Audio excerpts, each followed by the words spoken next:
ఏంటంటే సార్ బాధాకరమైనటువంటి విషయం బాధాకరమైన విషయం ఏంటి అంటే కేంద్రం అయితే ఆల్రెడీ నిధులు కేటాయింపులు జరుగుతున్నాయి, కానీ మంజూరు దగ్గరకు వచ్చేసరికి వెంటబడి చేసుకునేటటువంటి పరిస్థితి కొన్ని చోట్ల లేనటువంటి సిచ్యువేషన్ ఉంది. నేను ఒకసారి మళ్ళీ వస్తాను మీ దగ్గరికి.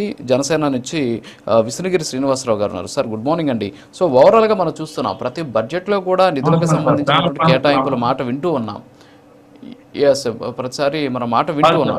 ఏంటి అంటే ఎస్పెషల్లీ గత బడ్జెట్లో కూడా ఆంధ్రప్రదేశ్కి కేంద్రం నుంచి వచ్చింది దాదాపు 23,323,50,00,000 రూపాయలకు సంబంధించినటువంటి కేటాయింపులు వచ్చాయన్నమాట. మరి దాంట్లో ఎన్ని ప్రస్తుతానికి మంజూరయ్యాయి అనేటటువంటి విషయాలు ప్రభుత్వం చెప్పాలి. సరే, ఇక్కడ కొన్ని లెక్కలు చూస్తే మనం 2015 జూన్ నుంచి ఇప్పటి వరకు ఆంధ్రప్రదేశ్కి కేంద్రం నుంచి ఇచ్చినటువంటి అనేక రకాలైనటువంటి ప్రాజెక్టులు కనుక మనం కానీ చూస్తే చాలా తక్కువ అయినటువంటి బడ్జెట్లు ఉన్నాయి. కేటాయింపులు ఏమో ఘనంగా ఉంటున్నాయి, వాటిని తీసుకొచ్చి మనకు మంజూరు చేసిన సందర్భాలు చాలా తక్కువగా ఉంటుంది. అది ఏంటి, రాష్ట్ర ప్రభుత్వాలు తప్పు అనుకోవాలన్నా లేకపోతే ఏంటి కేంద్రం ఊరికే మాటలు చెప్పేసి వదిలేస్తుంది అనుకోవాలా? ఎవరిది తప్పు అంటారు సార్? అందరికి ప్యానల్ అందరికీ నమస్కారం సార్. రాజు గారికి గత వైసీపీ 5 సంవత్సరాలు కూడా 10 లక్షల కోట్ల రూపాయలు రుణాలు చేయడం వల్ల మనకు రావాల్సిన బడ్జెట్ని నిర్ణయించలేక కూటమి ప్రభుత్వం వచ్చిన తర్వాత 3 లక్షల కోట్లు గత సంవత్సరం, తర్వాత 3,20,000 కోట్లు రెండవ సంవత్సరం, దగ్గర 6 లక్షల చిల్లర కోట్ల రూపాయలు రాష్ట్రానికి రావడం జరిగింది. వైసీపీ గత 5 సంవత్సరాలు కూడా 10 లక్షల కోట్ల రూపాయలు అప్పులు తేవడం వల్ల మన రాష్ట్రానికి రావాల్సిన నిధులు ఇవ్వలేక పెట్టుబడులు రాకపోవడం జరిగింది సార్. ఎందుకంటే మనకి విద్య, వైద్య అన్నిటికి కూడా 18,000 కోట్లు అలాగే 19,000 కోట్లు ఇవ్వడం జరిగింది సార్. కానీ మన రాష్ట్రానికి పోలవరానికి 15,000 కోట్ల రూపాయలు కేటాయించడం గతంలో ఏ రోజు కూడా జగన్మోహన్ రెడ్డి అడిగే స్థితి లేదు. ఎందుకంటే అతను కేసుల కోసం అసలు బాధపడ్డా తప్ప రాష్ట్రం కోసం కానీ, రాజధాని కోసం కానీ, పోలవరం కోసం కానీ, అలాగే ఎయిర్పోర్ట్ కోసం కానీ, అలాగే మనకి రైల్వే జోన్ కోసం కానీ, రైల్వే జోన్ జాగా ఇవ్వలేకపోయారు. మనం వచ్చిన తర్వాత 10,000 కోట్ల రూపాయలు ఇచ్చి రైల్వే జోన్ పెట్టడం జరిగింది సార్.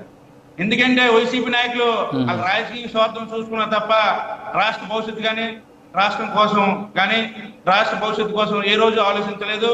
అతని కేసులు అతను ఎలాగ బురుకు తవ్వాలి, అతను ఎలా సంపాదించాలి, మనకి బడ్జెట్ లో వస్తే మనకేంటనే స్థితిలో ఉన్నారు తప్ప రాష్ట్రాన్ని బాగు చేసే విధంగా ఎక్కడా లేదు సార్. ఎందుకని మనకు అర్థం అవుతుంది. ఈ రోజు వచ్చిన తర్వాత కూటమి ప్రభుత్వం వచ్చిన తర్వాత రైల్వే జోన్ కానీ ప్రతిదీ కూడా పోలవరం కానీ పూర్తి చేసే చూపెడతామని చంద్రబాబు నాయుడు గారు, పవన్ కళ్యాణ్ గారు, మోడీ గారు ఏదైతే వీళ్ళు మనం మాట ఇచ్చామో ఈ రోజు రాజధాని కూడా చేసి చూపెడతాం. ఎందుకంటే రాజధాని గత 5 సంవత్సరాలు కూడా ఎక్కడ కూడా రూపాయి తెచ్చి పెట్టి బాధ్యత లేదు. ఈ రోజు సజ్జలు రామకృష్ణ చెప్తాడు, మేము పోలవరంకి ఇది రాజధానికి వ్యతిరేకం కాదు, రాజధాని మేమే చేస్తూ అని చెప్పి ఏవో మాటలు చెప్తున్నారు. కానీ మనం ఉండే 5 సంవత్సరాలు కూడా ఏ రోజు కూడా రాజధాని మీద 1 రూపాయి తెచ్చి బాధ్యత తీసుకోలేదు. పోలవరం సంవత్సరం పూర్తి చేస్తామని చెప్పి మాయ మాటలు చెప్పారు ప్రజలకి. అలాగే ఎయిర్పోర్ట్కి వస్తే భోగాపురం ఇంటర్నేషనల్ ఎయిర్పోర్ట్ కూడా మేము వద్దు, రైతులు భూములు ఇప్పించేస్తామని చెప్పి అక్కడ కూడా ఏది కూడా మన రాష్ట్రానికి బడ్జెట్ లో డబ్బులు రాకుండా చేసిందే వైసీపీ పార్టీ. మన రాష్ట్రం అభివృద్ధి చెందాలంటే వైసీపీ పార్టీ ఎప్పుడు కూడా సపోర్ట్ చేయలేదు. ఏ రోజు కూడా ప్రధానమంత్రిని కానీ నిర్మలా సీతారామన్ దగ్గరికి వెళ్ళి ఏ రోజు కూడా రూపాయి అడిగే పరిస్థితి లేదు. ఎందుకంటే వీళ్ళు కేసుల కోసం వీళ్ళు బాధలు పడేటప్పటికే వైసీపీ నాయకులకి సరిపోయింది. వీళ్ళు చేసిన అవినీతికి అవినీతి చేసుకున్న నాయకులు ఈ రోజు వీళ్ళు బడ్జెట్లు ఏం చేస్తారో, రాష్ట్రాన్ని ఏం బాగు చేస్తారని ప్రజల్లో ఉంది.